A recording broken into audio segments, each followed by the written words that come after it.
guys. Had a response on an ISO post. Guy said he had a GameCube and some games. This is what I picked up first. Unfortunately, these are all case onlys. Metroid Prime would have been awesome, but the big hitter would have been Pokemon Coliseum.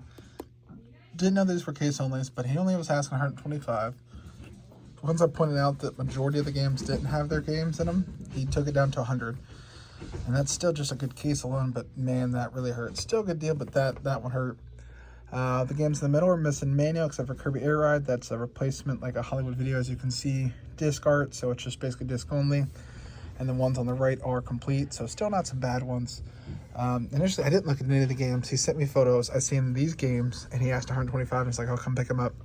We have Ruby, Super Mario Advance 4, Pokemon Emerald, Pokemon Leaf Green, and a fake copy of Sapphire, and Star Wars Battlefront 2. And then it also did come with a GameCube. Inside the GameCube, we have Super Mario Strikers. Looks decently rough. I'll hook it up to see if it works, but yeah, that one looks pretty rough, so that one may not be a working one. Also came with a Game Boy player, and the disc in the case for that, and the Game Boy player attachment there. All the cords and the controller there too. So for $100, not bad. Value, I'd say, is probably around $900. I haven't went through and basically did everything exactly, but yeah, we're looking probably $900 in value. Mainly backpacked by these 3 Pokemon games. Can't beat it all. Stay tuned for more, guys. Today we're going to go over and how you can tell if a Game Boy Advance Pokemon is fake. So first, when you're looking at it, you'll see where you see that 12, you'll see an imprinted number on the front label if it is a real game. This one will kind of be hard to see on camera, but I can at least tell you about it.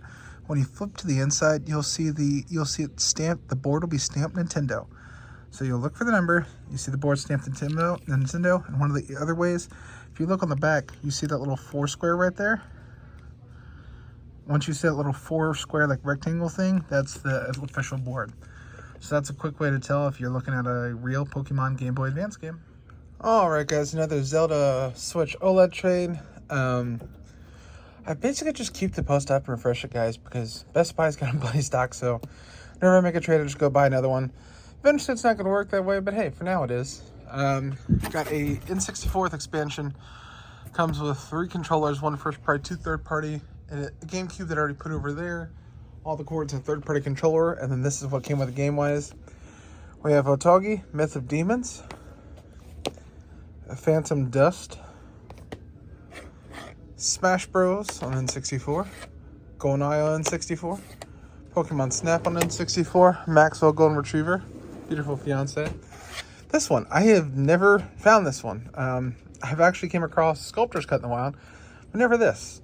It's only worth about 35, so it's not like it's a super valuable game, but it must be pretty damn uncommon.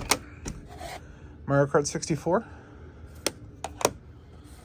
Pokemon Stadium, and then we have a transfer pack, we have a Game Shark, then GameCube games, which looks like he got them all at a yard sale for 25 cents, because he did say he got them at a yard sale. 4 Swords Adventure, you can see a lot of them still have the sticker on it. Twilight Princess, Zelda Collector's Edition. I wish I went to this yard sale. Wind Waker, Spyro Heroes Tale. This one, they upped the charge on this one, $1. Ooh. Mario Party 7, Sonic Mega Collection, and Spyro New Beginning. Conservatively, I'd say probably around 1,000, maybe a little bit under, but around 1,000. I think the games came up to like 8, around 8. And N64 the expansion and N64 probably about 100 a piece. So yeah, right about 1,000. So really good trade here. I'm excited for it. Stay tuned for more, guys. All right, guys. Did another Switch OLED trade. What's not here that was part of it is a GameCube with the Game Boy adapter, all the cords and controller, and a jailbroken Wii with all the cords and controller. I was meeting my console guy right afterwards, so I took them to him as long as with some other stuff, sold those, but they were in this lot. Games with their cases, we have Resident Evil 4, obviously all these, but a bunch of Resident Evil 4s. Resident Evil, Dark Side Chronicles, Dead Space Extraction, make sure to look out for that, is a very solid price title. Donkey Kong Country Returns, New Super Mario Bros. Wii, House of the Dead 2 and 3, and Resident Evil Umbrella Chronicles. Now let's get into some more games. We have 2 of the Game Boy cases, carrying cases, and inside those, as one spills out. We have Paper Mario. Maybe a little hard to show on camera and flip through. I apologize ahead of time if I fumble around a bit like that. Incredibles, Spider-Man 2. This one I know is a pretty empty one, but it's got some bangers like Resident Evil 2. Resident Evil 3. We have Godzilla. We have Max taking out the carpet. Resident Evil 0, Robots. We have Super Mario Sunshine, Sonic Mega Collection. Dragon Slayer 3D, The Hulk. Resident Evil 4, Disc 2 for Resident Evil 0. Mario Party 5, Metroid Prime, and Wolverine's Revenge.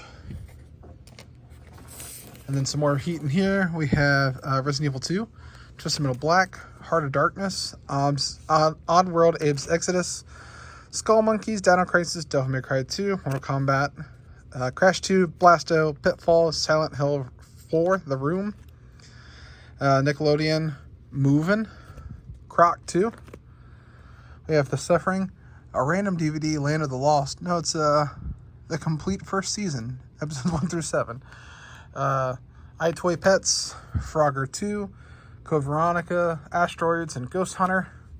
Splinter Cell, Frontline, Abe's Odyssey, Medal of Honor, Rising Sun, this is the PS2 disc. Tomb Raider 3, Silent Hill 2, Gex 3, Silent Hill 3, Crash Twinsanity, which I have the case for over there, so I'll have to grab that.